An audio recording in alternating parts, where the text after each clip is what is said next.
on social media. But speaking of which, let's go to America now. TikTok could be banned over there very shortly. Politicians are about to vote on a new bill there preventing downloads and updates of that app. That legislation could pass in the next week or so. What's going on over there?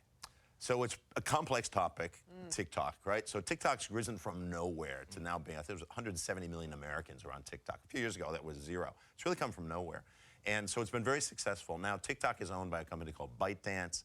ByteDance is a Chinese company, and the argument is that that company, ByteDance, is controlled or is influenced from the Chinese Communist Party. Now, if you go into China, you will see, and the Chinese government has said this, that Chinese companies are under the influence of the Chinese government, whether they're private or not, and they have to comply with things like surveillance laws. So the Chinese government has the right to go in and basically look at the data that any company has, and that's just it's public law in China. So the concern in the U.S. is, well, here's a company that, an app that millions of Americans use, but ultimately it's controlled by the Chinese Communist Party. And so now there's very few things that they can agree on in Washington in terms of both sides of the aisle, but this seems to be one of those issues. And so there's been proposals to say... Is it like putting the toothpaste back in the tube here, though? Well, like there's a challenge. It's a very good point, because even if there's a ban of TikTok, and what they're proposing is that a company like ByteDance should be forced to divest TikTok, sell it to an American company or somebody else.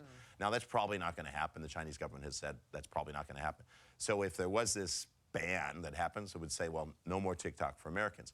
Now, the problem then becomes, well, they can ban it from being downloaded from an app store, but they can't necessarily, it's very difficult to remove it from people's phones when it's already there. So that really hasn't been thought through. If they were really going to try to wrestle TikTok off 170 million Americans' phones, that's probably a really tough thing to do. So this has a long way to play out. Well, if it passes through the House, it'll be certainly setting an interesting precedent, won't it, it will, globally? yes. Stephen Scheeler, great to have you on. Thanks for joining us. See you soon. All right, straight ahead, casting magic.